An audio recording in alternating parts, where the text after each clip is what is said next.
신약성경 381페이지 베드로전서 4장 7절로 10절 말씀 교독하시겠습니다.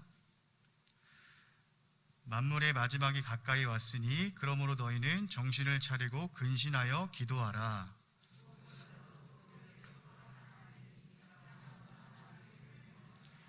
서로 대접하기를 원망 없이 하고 각각 은사를 받은 대로 하나님의 여러 가지 은혜를 맡은 선한 청지기같이 서로 봉사하라. 아멘. 오늘 마지막 때를 살아가는 성도는 이라는 말씀의 제목을 가지고 함께 말씀을 나누기로 원합니다. 힘들고 어려운 이 시대 가운데서도 이 예배의 끈을 놓지 않으시기 위해서 지금 이 자리와 온라인 예배를 통하여서 예배 드리시는 성도님들을 주님의 이름으로 축복합니다. 사랑하는 성도 여러분, 오늘 베드로 사도는 만물의 마지막이 가까이 왔으니 라고 말하면서 이 세상의 끝이 얼마 남지 않았음을 우리에게 말해주고 있습니다. 왜냐하면 바로 고난이 있기 때문입니다. 누구로 인한 고난일까요? 바로 예수님으로 인해서 받는 고난을 말합니다. 베드로 사도는 베드로전서를 통하여서 계속해서 그리스도의 고난과 그를 따르는 성도들의 고난에 대해서 말을 합니다. 그리고 이와 같은 고난을 근거로 지금이 마지막 때다라고 말하고 있는 것입니다. 그런데 재미있는 것은 세상 사람들도 지금이 마지막 때임을 알고 있다라는 사실입니다.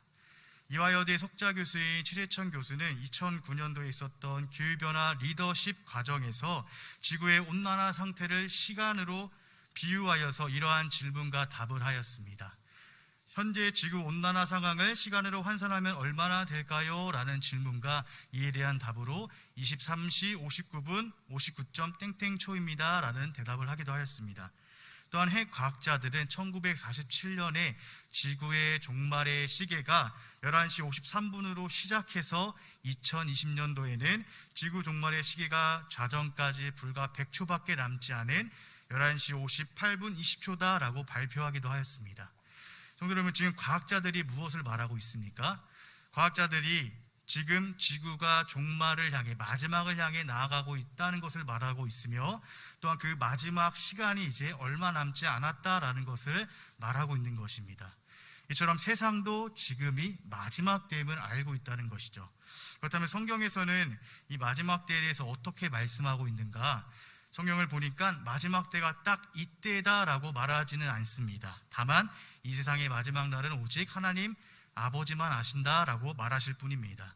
그러나 성경은 분명하게 그 마지막 때의 징조들이 있음을 우리에게 가르쳐 주십니다. 마태복음 24장을 보니까 예수님께서 제자들에게 그 마지막 때의 징조들을 가르쳐 주시는 장면이 나옵니다. 제가 한번 4가지로 한번 정리를 해보았는데요.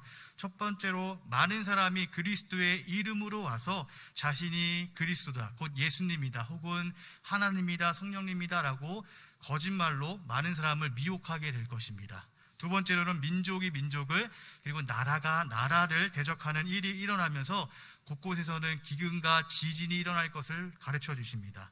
세 번째로, 성도들이 예수의 이름으로 인하여서 세상으로부터 환난을 받고 많은 사람들이 실족하게 되고 서로 미워하게 되고 서로 잡아 넘기는 일이 일어나서 많은 성도들이 순교당할 것을 말씀하십니다. 네 번째로는 불법이 성함으로 많은 사람의 사랑이 식어질 것이다 라고 우리에게 가르쳐 주십니다. 이처럼 마지막 때에 이와 같은 징조들이 나타날 것입니다. 그런데 우리가 살아가는 이 시대 가운데서 보니까 예수님께서도 가르쳐 주신 이 마지막 때의 징조들을 너무나도 많이 우리가 발견할 수가 있습니다.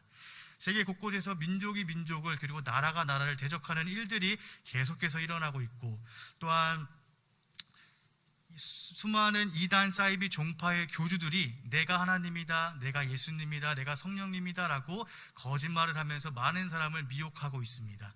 또한 대한민국을 한번 보십시오. 우리 매스컴을 통해서 들려오는 뉴스들이 어떤 것들입니까? 불법이 성행하며 사랑이 식어있는, 성경의 표현으로 말하자면 공의가 무너지고 사랑이 사라져간 오늘날의 현실의 모습을 보여주고 있습니다.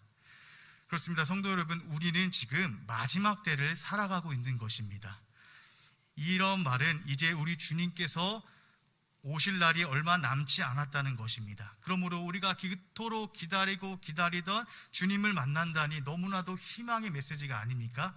하지만 한편으로는 너무나도 걱정이 되고 염려가 됩니다. 왜냐하면 성경에서는 이 마지막 때에 있을 그런 핍박과 유혹이 심상치 않음도 분명하게 말씀하고 있기 때문입니다. 그렇다면 이와 같은 마지막 때를 살아가는 성도로서 우리는 과연 어떻게 살아가야 될까요? 오늘 베드로 사도는 만물의 마지막이 가까이 왔으니 그러므로 이렇게 살아갈 것을 권면하고 있습니다. 그래서 먼저는 마지막 때를 살아가는 성도들에게 기도하라라고 권면합니다. 성도 여러분, 기도가 무엇입니까? 기도는 하나님과 하나님의 자녀들의 인격적인 만남입니다. 우리가 믿는 하나님은 어떤 하나님이시죠? 우리가 믿는 하나님은 죽은 하나님이 아니라 어제도 오늘도 내일도 그리고 영원부터 영원까지 살아계신 하나님입니다. 하나님께서 살아계신다는 것은 우리가 기도할 때에 이방 종교처럼 그들이 기도할 때에 침묵하고 죽은 신에게 그 벽을 향해서 소리치는 것과 같은 기도가 아니라 우리가 기도할 때에 하나님께서 인격적으로 만나주시는 그러한 분이라는 것입니다. 그러므로 우리가 부르짖을 때에 하나님께서 들으시고 반드시 응답하여 주십니다. 그런데 베드로 사도는 기도하라는 말 앞에 이렇게 말합니다. 정신을 차리고 근신하며 라고 말하고 있습니다. 원어적으로 볼 때에 이 정신을 차리는 것과 그리고 근신하는 것은 모두 술 취하는 일과 관련이 있는 단어입니다. 그러므로 정신을 차리고 근신하라는 말은 술 취하지 않은 온전한 상태에서 기도하라라는 것입니다. 여러분, 혹시 술에 취해서 길을 걸어가는 그러한 취객을 한번 보신 적이 있으십니까? 그들이 술에 취해 걸어갈 때에 좌우로 흔들흔들 걸어갑니다. 왜냐하면 술을 마시고 술에 취해서 세상이 흔들흔들 보이기 때문입니다. 바로 정신이 없는 상태입니다. 이처럼 술에 취하면 정신이 없어지고 정신이 혼미해집니다. 우리가 세상의 뉴스를 볼 때에 술에 취하여 혼미해진 정신 상태에서 일어나는 범죄가 너무나도 많은 것을 볼 수가 있습니다. 왜냐하면 술에 취함으로 인하여서 혼미해진 정신 상태는 이성적인 판단을 할 수 없기 때문입니다. 이처럼 술 취했을 때 인간은 온전한 정신 상태가 될 수가 없습니다. 그래서 판단에 오류가 발생합니다. 그럼 내가 정말로 옳은 일을 하는지 옳지 않은 일을 하는지 판단할 수 없는 상태가 되어버리고 마는 것입니다. 그러므로 우리는 정신을 차리고 근신해서 기도해야 됩니다. 무엇보다 지금이 어떠한 때입니까? 마지막 때입니다. 예수님께서 가르쳐 주신 대로 마지막 때에 거짓 교사들과 정말로 저 그리스도들이 일어나서 성도를 미혹하고 넘어뜨리려고 할 것입니다. 이때에 우리가 정신을 차리고 근신하지 아니하면은 그들이 공격해 올 때에 너무나도 쉽게 넘어가고 말 것입니다. 그러므로 우리는 정신을 차리고 근신하여 기도해야 됩니다. 그렇다면 우리는 무엇을 위해서 기도하면 좋을까요? 우리는 우리 주님께서 가르쳐 주신 그 기도를 본받아서 시험에 들지 말게 하옵시며 라고 우리가 함께 기도해야 됩니다.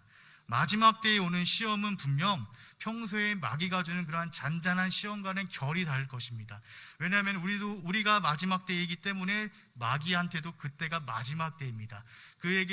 마귀에게 이제 시간이 얼마 없는 것입니다. 그러므로 마귀가 배수진과 같은 공격을 우리에게 펼칠 것입니다.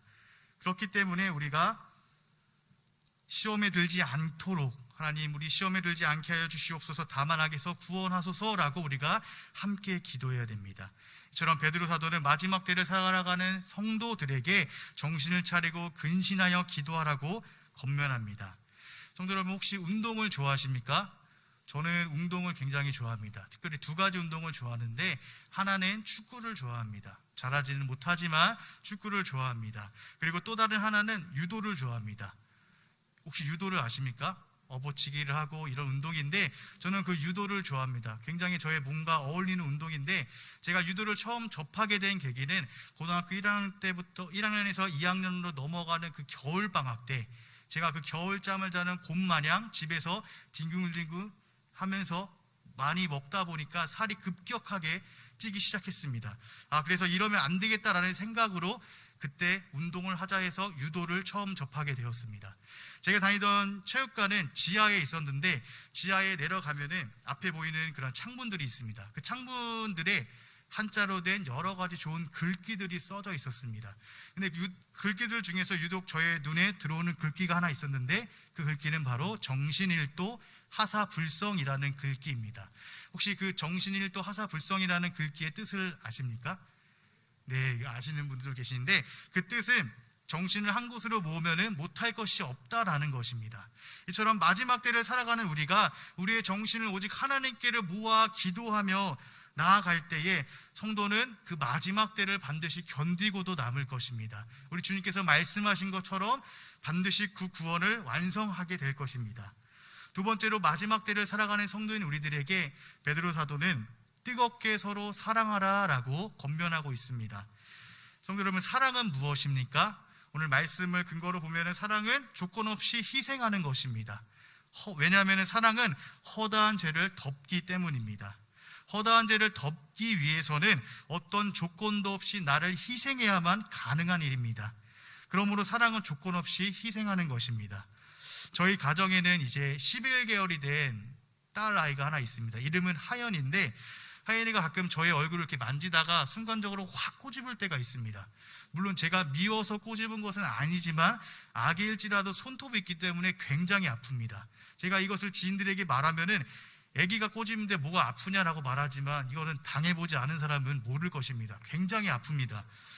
근데 제가 여기서 말씀드리고자 하는 것은 하연이가 저를 이렇게 꼬집을 때에 제가 하연이에게 화를 내지 않는다는 것입니다. 오히려 애교 섞인 말투로 하연이에게 말을 하면서 제가 장난을 칩니다. 왜냐하면 저는 하연이를 사랑하기 때문입니다. 하연이를 사랑하기 때문에 하연이가 저를 꼬집을지라도 저는 그 죄를 다 덮어주는 것입니다. 그 사랑은 이처럼 나를 희생해서 허다한 죄를 덮는 것입니다. 그렇다면 베드로 사도는 왜 마지막 때에 이렇게 사랑하라라고 우리에게 권면하고 있을까요? 아까 앞에서도 말씀드렸듯이 예수님께서 그 마지막 때의 징조들에 대해서 가르쳐 주실 때에 불법이 성함으로 많은 사람의 사랑이 식어진다라고 했습니다. 우리가 살아가는 이 마지막 때는 바로 사랑이 식어진 때입니다. 그러므로 베드로 사도는 사랑이 식어진 이 마지막 때를 살아가는 성도들에게 그 시대와는 정반대로 오히려 더욱더 뜨겁게 사랑하라고 권면하고 있는 것입니다. 사실 이 사랑은 우리 그리스도인에게 있어서 너무나도 중요한 개념이며 삶입니다. 왜냐하면 하나님께서 죄인인 우리를 너무나 사랑하시기 때문에 그 독생자를 우리에게 보내주셨고, 그 독생자께서는 우리를 너무나 사랑하시기 때문에 아버지의 뜻에 순종하심으로 십자가의 고난을 당하셨습니다. 그리고 그 독생자께서 우리에게 말씀하시기를 하나님을 사랑하고 이웃을 사랑하며 살아가라고 분명하게 우리에게 말씀하십니다. 심지어는 그 원수까지도 사랑하라고 말씀하십니다. 왜냐하면 원수되었던 우리를 사랑하여 주셨기 때문입니다. 그러므로 하나님께서 또한 요한일서를 통해서 말씀하시는 것이 있는데, 하나님을 사랑한다 하면서 형제를 사랑하지 않으면 이는 거짓말하는 것이다 라고 말씀하십니다. 우리가 정말로 하나님을 사랑한다면 우리의 형제를 사랑해야 되고 우리의 이웃을 사랑해야 되고, 그리고 심지어는 우리의 원수까지도 사랑하는 우리의 모습이 되어야 됩니다. 이렇게 우리가 진정으로 사랑하는 모습을 보여줄 때에 비로소 성도는 하나님의 자녀라는 것을 증명할 수 있을 것입니다. 그리고 성도 여러분, 이 시대를 보십시오. 예수님께서 가르쳐 주신 대로 마지막 때의 그 징조처럼 사랑이 식어진 시대입니다. 사랑이 식어진 이 마지막 때에 오늘 베드로 사도를 통하여서 우리에게 말씀하여 주신 것처럼 자신을 희생하며 허다한 죄를 덮는 그런 차원 높은 사랑을 하는 것이 너무나도 힘든 시대를 우리가 살아가고 있습니다.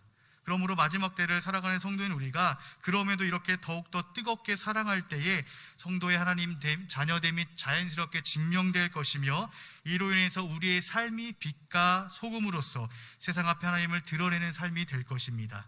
그러므로 마지막 때를 살아가는 성도인 우리는 사랑이 식어진 이 시대 가운데 그 시대와는 정반대로 더욱더 뜨겁게 사랑해야 합니다. 세 번째로, 이 마지막을 살아가는 성도들에게 베드로 사도는 서로 대접하라고 말합니다. 그런데 우리가 이렇게 서로 대접하는 일은 사랑의 구체적인 표현이다라고 우리가 말할 수 있을 것입니다. 왜냐하면 여기서 대접하다라는 말은 원어적으로 봤을 때에 사랑하는을 뜻하는 헬라어와 나그네를 뜻하는 헬라어의 합성어인데, 문자적으로 딱 보면은 나그네에게 사랑을 베푸는 것이 대접하는 것이기 때문입니다. 당시 일반 서민들이 머물 여관이 많이 없었기 때문에 대부분의 사람들은 자신의 지인의 집에 신세를 지곤 하였습니다. 그러므로 이와 같이 이런 나그네를 대접하는 것은 그에게 구체적인 사랑을 표현하는 것입니다. 그 사랑이 없으면 대접하는 것이 어렵다는 것이죠. 그런데 베드로 사도는 그 대접함에 있어서 그 앞에 무엇이라 말하냐면은 원망 없이 대접하라고 권면하고 있습니다. 왜냐하면 누군가에게 내 집을 내어주고 내 잠자리를 내어주고 먹을 것을 대접하는 일은 나의 불편함을 감수해야 되는 일이고 내 희생을 요구하는 일이기 때문입니다. 처음 한두 번은 좋은 마음을 가지고 대접할 수가 있습니다. 그러나 그 횟수가 늘어나고 시간이 지남에 따라서 마음이 변할 수가 있습니다. 이것이 바로 인간의 마음입니다. 그러므로 이와 같은 인간의 마음을 하나님께서 너무나도 잘 아시기 때문에 베드로 사도를 통하여서 원망 없이 대접하다라고 권면하고 있는 것입니다. 그러므로 마지막 때를 살아가는 성도인 우리는 서로를 대접함에 있어서 원망 없이 함으로 우리가 서로 사랑하는 하나님의 자녀로서의 삶을 살고 있음을 구체적으로 우리가 보여주어야 합니다. 또한 네 번째로 베드로 사도는 우리가 받은 은사를 가지고 선한 청지기 같이 서로 봉사할 것을 권면하고 있습니다. 우리에게 하나님께서 은사를 주신 이유가 무엇입니까? 우리에게 은사를 주신 이유는 나를 자랑하거나 내 유익을 위해서 그 은사를 주신 것이 아니라 하나님의 교회를 위하여 사용하도록 은사를 주신 것입니다. 우리가 받은 은사를 가지고 하나님의 교회를 위하여서 봉사하면서 서로 섬기라는 것입니다. 그렇기 때문에 우리에게 서로 다 다른 은사를 주셔서 서로의 부족한 부분들을 다 채워가면서 함께 하나님의 교회를 바르게 세워가도록 하신 것입니다. 또한 이 청지기는 어떤 자일까요? 청지기는 주인의 뜻대로 주인의 것을 돌보는 사람입니다. 주인의 뜻에 순종하여 주인의 뜻을 이루는 자가 바로 선한 청지기인 것입니다. 그러므로 선한 청지기와 같이 섬기라는 것은 각각 받은 은사를 가지고 하나님의 뜻에 순종함으로 주 안에서 서로 섬기라는 것입니다. 마지막 때의 성도인 우리는 각자가 받은 은사를 가지고 자신의 유익을 위하여 살아가는 것이 아니라 선한 청지기로서 하나님의 교회를 하나님의 뜻 안에서 돌보며 한 공동체 안에 있는 그 지체들을 위하여서 자신의 받은 은사를 사용하며 서로 섬기는 모습을 우리가 보여주어야 됩니다. 성도 여러분, 이와 같이 우리가 살아가는 이 시대는 명확하게 마지막 때입니다. 이때 우리는 정신을 차리고 근신하여 기도해야 됩니다. 서로 뜨겁게 사랑해야 됩니다. 그리고 서로 원망 없이 대접하며 각자가 받은 은사를 가지고 선한 청지기와 같이 하나님의 교회에 봉사하며 서로를 섬겨 주어야 합니다. 그런데 이와 같은 모습을 완벽하게 보여주신 분이 한 분 계십니다. 누구실까요? 바로 예수님이십니다. 예수님께서는 마지막에 가까움을 아시고 몇몇의 제자들을 데리고 겟세마네 산으로 올라가 기도하십니다. 얼마나 간절히 기도하셨는지 그 땀방울이 핏방울이 되었다라고 성경은 우리에게 증거해주고 있습니다. 그러나 함께 데리고 갔던 제자들은 어떤 모습을 보여주었을까요? 제자들은 피곤하여서 정신을 차리지 못하고 잠을 청하는 모습을 보여줍니다. 그런 제자들의 모습을 보신 예수님께서 그들에게 말씀하십니다. 시험에 들지 않게 깨어 기도하라라고 제자들에게 말씀하십니다. 그러나 제자들은 여전히 정신을 차리지 못하고 잠을 자는 모습을 보여줍니다. 성도 여러분, 우리 주님께서는 마지막 때가 가까움을 아시고 제자들이 정신을 차리지 못하고 잠을 청하는 그러한 모습과는 정반대로 정말로 정신을 차려 깨어 기도하시는 모습을, 간절히 기도하시는 모습을 보여주셨습니다. 그 마지막을 완성하시기 위해서 정신을 차리고 근신하여 기도하신 것입니다. 또 예수님께서 보여주신 사랑은 어떻습니까? 자, 요한복음 13장 1절 말씀을 한번 읽어드리면은 유월절 전에 예수께서 자기가 세상을 떠나 아버지께로 돌아가실 때가 이른 줄 아시고 세상에 있는 자기 사람들을 사랑하시되 끝까지 사랑하시니라 라고 말씀하십니다. 예수님께서 사랑하셨는데 끝까지 사랑하셨음을 우리에게 말씀하십니다. 어떻게 끝까지 사랑하셨을까요? 그 13장 2절 말씀 가운데 보면은 마귀가 가룟 유다의 마음에 예수님을 팔려는 생각을 넣었다고 합니다. 그러나 그 위에 말씀을 계속 읽다 보면은 예수님께서 그럼에도 제자들의 발을 씻기시는 섬김의 모습을 보여주십니다. 성도 여러분, 한번 생각해 보십시오. 가룟 유다가 예수님을 팔려는 그 생각이 그에게 들어갔다는 것을 예수님께서 과연 모르셨을까요? 예수님께서도 분명 다 아셨을 것입니다. 그러나 예수님께서 그런 가룟 유다를 미워하지 않으셨습니다. 끝까지 사랑하는 모습을 보여주셨습니다. 어떻게 보여주십니까? 그의 발을 씻기시는 섬김의 모습을 통하여서 끝까지 사랑하셨음을 우리들에게 보여주십니다. 이처럼 사랑은 허다한 죄를 덮는다는 것을 보여주시는 것입니다. 또한 원망 없이 사랑으로 대접하며 섬기는 모습이 어떤 것인지 우리에게 몸소 보여주신 것입니다. 또 우리 주님께서는 선한 청지기로서 하나님의 뜻에 순종하는 모습을 보여주셨습니다. 바로 십자가를 지신 것입니다.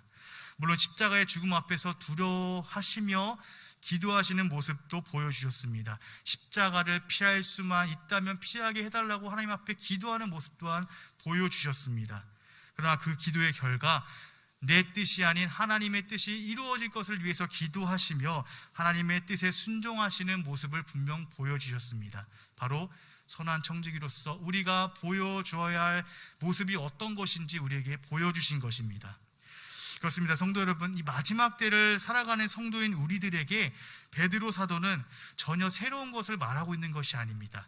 바로 우리 예수님을 본받고 예수님을 닮아서 예수님처럼 그 마지막 때를 이기며 살아가라는 것입니다. 그러므로 예수님이 마지막 때에 정신을 차리고 근신하여 기도하시던 예수님처럼 끝까지 뜨겁게 사랑하시고 그 사랑을 원망 없이 대접하심으로 보여주셨던 그 예수님처럼, 그리고 아버지의 뜻에 순종함으로 섬기시고 봉사하셨던 바로 그 예수님처럼 그 예수님을 닮아서 마지막 때를 살아가라는 것입니다. 사랑하는 성도 여러분, 여전히 우리의 시대 가운데 이 마지막 때의 징조들이 많이 나타나고 있습니다. 주님께서 당장 이 시간 이곳에 임하셔도 이상하지 않은 시대를 우리가 살아가고 있습니다. 그러므로 이와 같은 마지막 때에 성도로서 우리가 예수님을 본받고 예수님을 닮아서 우리가 정신을 차리고 근신하여 기도하며 서로 뜨겁게 사랑하고 서로 원망 없이 대접하며 선한 청지기로서 우리가 각자가 받은 은사를 가지고 하나님의 교회를 위하여서 봉사하면서 서로 섬기는 삶을 살아가시는 성탄중앙교회 성도님들이 되시기를 주님의 이름으로 축복합니다. 기도하겠습니다. 하나님 아버지, 감사합니다. 우리에게 지금 이 마지막 때임을 알려주시고 그러므로 마지막 때에 우리가 어떻게 살아가야 되는지 우리에게 말씀을 통하여 알려주시니 감사합니다. 하나님, 우리가 이 마지막 때를 살아갈 때에 정말로 우리가 정신을 차리고 근신하여 기도하며 서로 뜨겁게 사랑하고 서로 원망 없이 대접하며 우리가 받은 은사를 가지고 하나님의 교회를 위해서 봉사하고 섬기는 그러한 삶을 살아가는 삶을 통하여서 이 마지막 때를 능히 이겨낼 수 있도록 도와주시옵소서. 감사합니다. 예수님의 이름으로 기도합니다.